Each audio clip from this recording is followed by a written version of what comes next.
Hello, you're watching World Without Rule Law. This is another segment of an unscripted moment. Thanks for tuning in. Tonight, I'd like to talk about mutual assistance groups, or MAGs, right? I know we talked about them a little before. It's kind of that and a whole broad spectrum of what community is. And I'm going to try to make the video kind of short, but been thinking about it lately because it's been on my mind. I've never been the type of person to trust easy. I've never been the type of person to be like super outgoing and make friends really easy.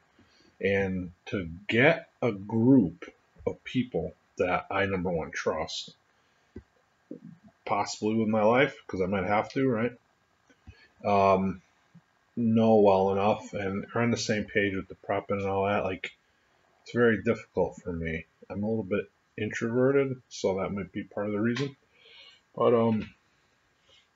you know, um, I grew up, born, raised, lived my entire life in a medium-sized town in Connecticut, and I couldn't do it there. Like I couldn't. I tell family members and friends and people at church about try to broach the subject of prepping and state of the world. Look where we are. Look where we're going. What do you think? Blah blah blah. Right? They think you're a nut. Like some of them are a little nicer to you than that. They don't come out and say you're a nut. Some do. Some don't actually say it to you, but they think it, and they're like looking at you like, what? Or there's no, multiple people, many people, majority of people just think like this, like the internet, the power to water, it's just always going to be there. It's always going to be running. You're never going to have to worry about losing the internet or losing, the power grid. Um, so they're happily, I don't want to say ignorant because that doesn't sound right, but they're kidding themselves into a false like sense of security, and so that's not anything that anybody doesn't know. But so it's difficult up in the place I lived my entire life to get into a group or start a group or be part of a group. There weren't a lot of preppers in the area anyway, and it was just I found it hard because number one, you got to have that trust, right? To me, trust is huge. So there's two kinds of trust. So like you can look at somebody, their background. There's people I watch on here that I would trust them to walk behind me with a rifle in their hand down a path and know that, their skills in that arena are far greater than mine. And so, why wouldn't I trust them, right?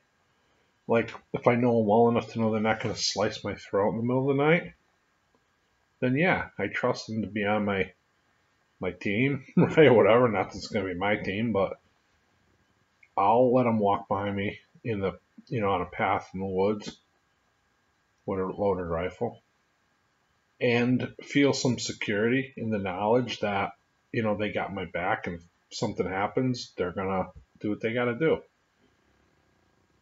As much as anybody can ever really know if they're going to do what they got to do in that moment. We like to think that we do. We like to say that we do, and I do also. But if I'm being honest with myself, I've never been tried in that arena, so I can't honestly say. I like to think that I'd be able to. So that's one kind of trust.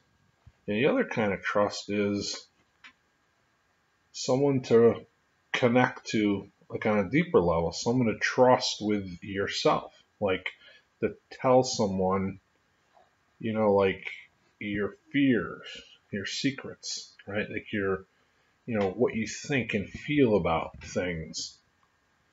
And I know, like, kind of like that's what I'm doing here, right? But on a surface level, but there's things deep down inside us that we guard. And so to let somebody else into that takes a level of trust. Again, a different kind of trust. So if I can't do that in the town that I grew up in and lived my whole entire life in, how am I going to do it down here? It's brand new environment where I know absolutely nobody. Right? So I've been here 3 weeks, 3.5. Well, oh and on. I guess it's 4 weeks. Completed 3 weeks today. Right? Tomorrow, Friday, Thursday. I got here Thursday afternoon. Today's Thursday. So I've been here 3 full weeks, and there's a lot to do here. There's a lot of work. Right? I'm starting a garden from scratch, hauling in dirt because it's all red clay, and trying to get that going and planting and water and just water. And it's in a remote area where I can't, not remote, but I can't really reach it with hoses. So I get a water barrel with a spigot on it. I fill it up in the basement and tie it, I strap it to the loader of my tractor and drive it out there and water the plants. It took me 2.5 hours to water the plants tonight because you got to go to the basement. So, I'm living in a house I have an outlet on the floor in the kitchen because the house is pretty much gutted, right? I know I've shown it to you. It's kind of like, downtown Baghdad after the big one. It's pretty blown out, right? But I got a lot to do in here because we just had the house, we gutted it. Now we're in the process of renovating. I'm trying to do as much of the work as I can myself to save money, and so it's just all to bolster the, point that there's a lot of stinking work. And right now I have a shower, a toilet, and I have a washing machine in the basement. I do not have one other spigot or sink in this entire house. So, is that a hardship? Yeah, maybe for a big wussy crybaby like me, but it's not like walking 3 miles to the creek with a bucket to get water. I want to fill up the pail to brush my teeth. I got to go downstairs, draw it off the washing machine spigot, come up, because this is what's available, right? So, the only reason I'm saying all this is just to say, I'm here alone doing all this. Then at the end of the day, I come in. I didn't eat dinner till 9:30 tonight. I came in, I sat down, took my shoes off, sat back. I didn't want to move, right? I was beat. I was like, oh man, I'd go for a cup of coffee. And I'm getting hungry, right? Because now it's 9 o'clock, 8:30. Because I water at night when the sun's going down, and I got it done. I went out a little late, but I didn't get in till 8:35, 8:30, 8:35, 8:45, something like that. Then now I got to make dinner with no pans, no stove, no running water, whatever. So I made something. So normally my wife would do that stuff for me. And somebody commented in a video, they said something about my wife made me lunch. Oh, your wife makes you lunch? Yeah, dude, it's called marriage. Read the Bible. It spells it out. Not some tyrant or some child that needs to be waited on by my wife, but God gave Adam Eve to be a helpmeet. There's a lot of things people aren't going to want to hear it. Biblical definition of a marriage is one man, one woman, right? This isn't an indictment on anybody's lifestyle. I don't care what you do, but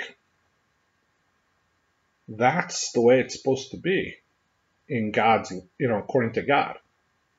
So, in my opinion, because of my beliefs, that's the way it's supposed to be.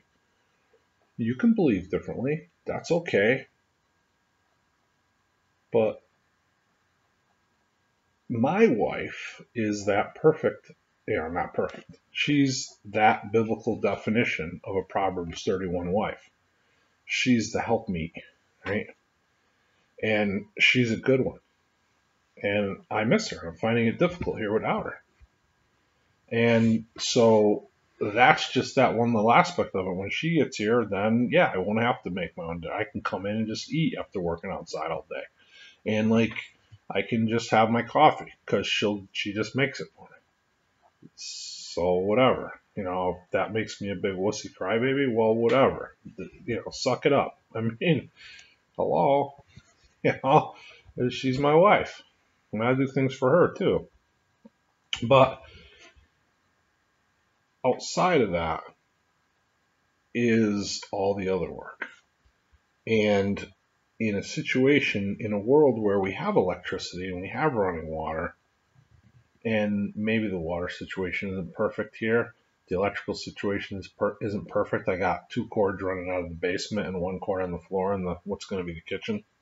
They got three circuits basically, and everything everywhere else has to run on a cord because there's no outlets anywhere in the walls. There's no lights in the ceiling except these temporary lights that are hanging there. I don't know if you can even see it. You can't even see it. Yeah, whatever. Trust me, it's up there. So,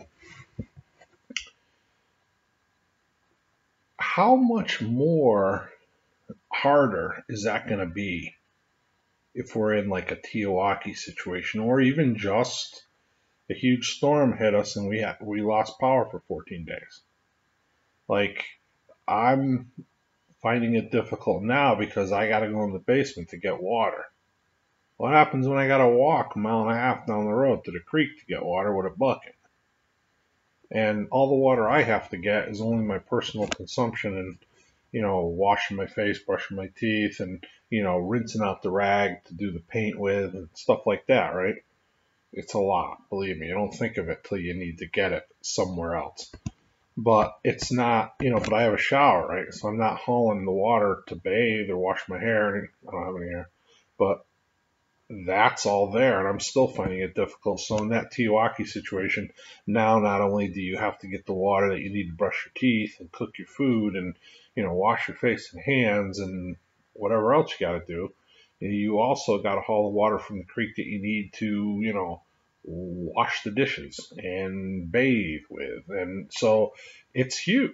It's going to be huge. I'm finding it hard now. No, I'm not finding it hard. I mean, I'm doing it. It's not a big deal, but I'm seeing that it's a certain level of work. And then that just makes me think, wow. Because here's how this thought was spurned in my mind. I was thinking about it like sitting here before at dinner time. And I had to get some water to rinse out my thing, and I wanted to make a cup of coffee, so I needed to get some water.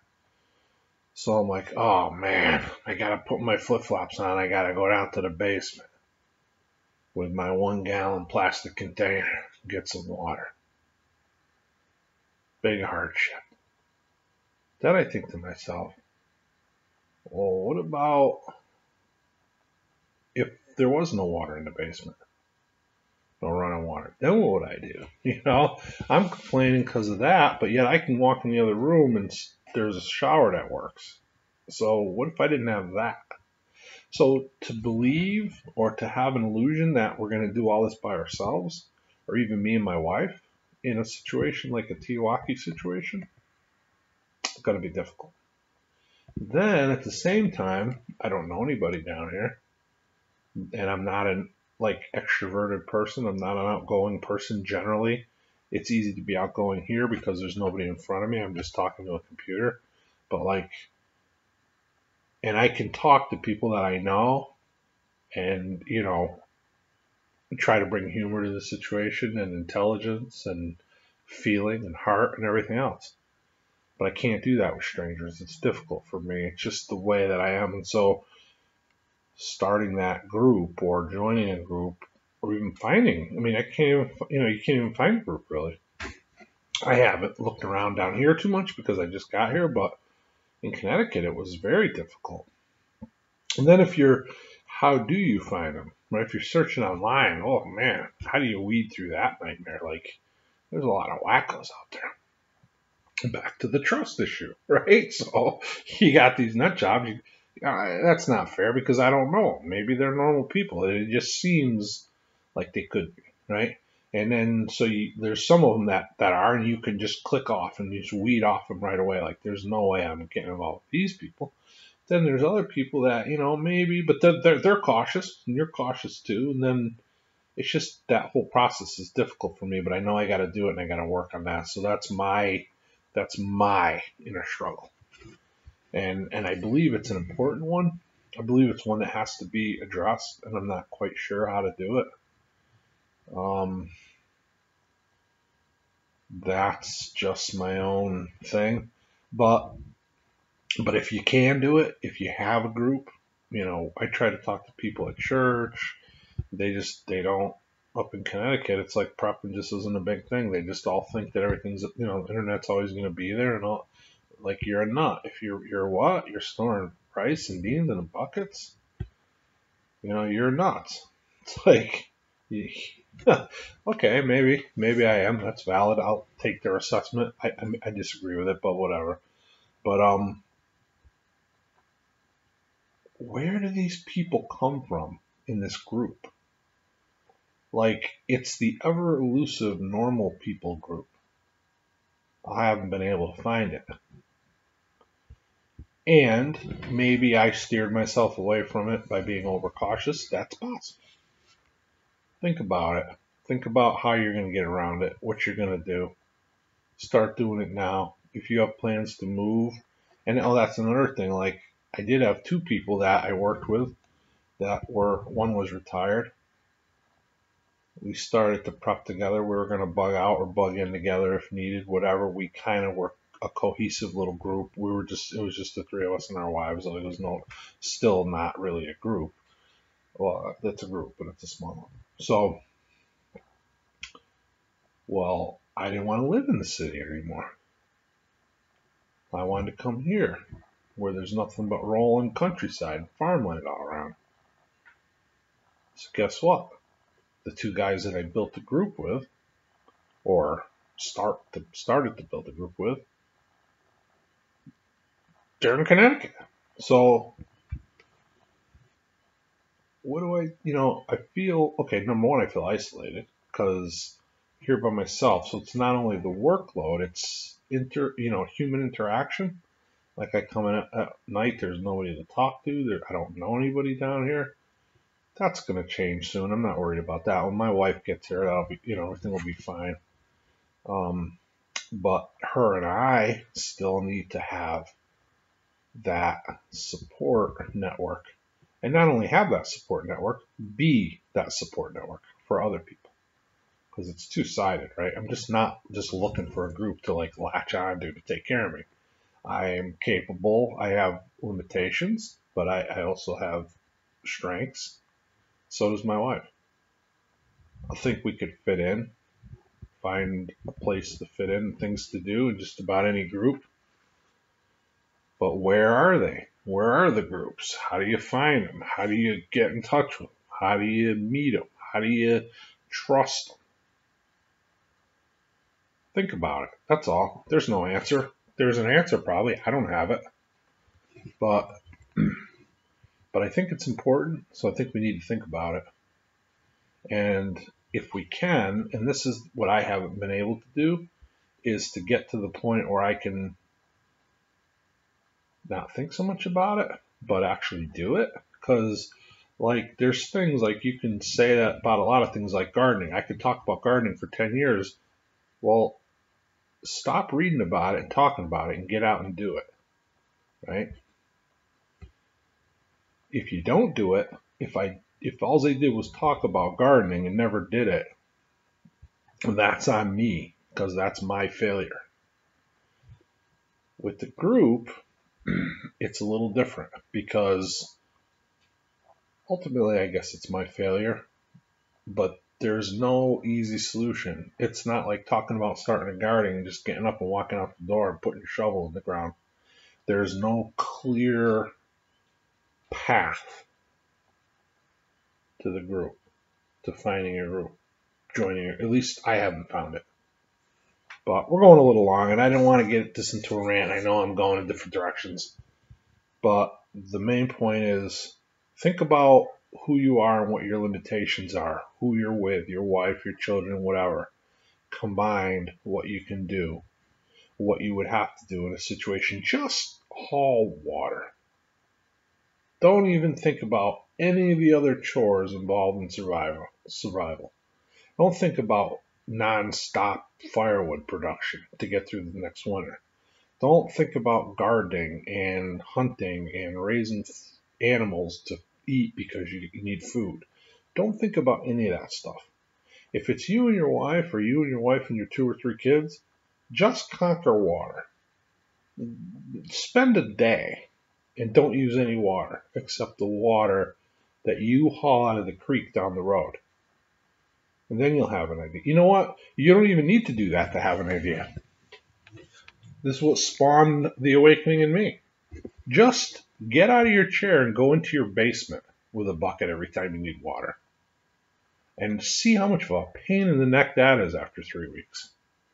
Then think about the rest of it. Thanks for tuning in. I love you all. God bless you.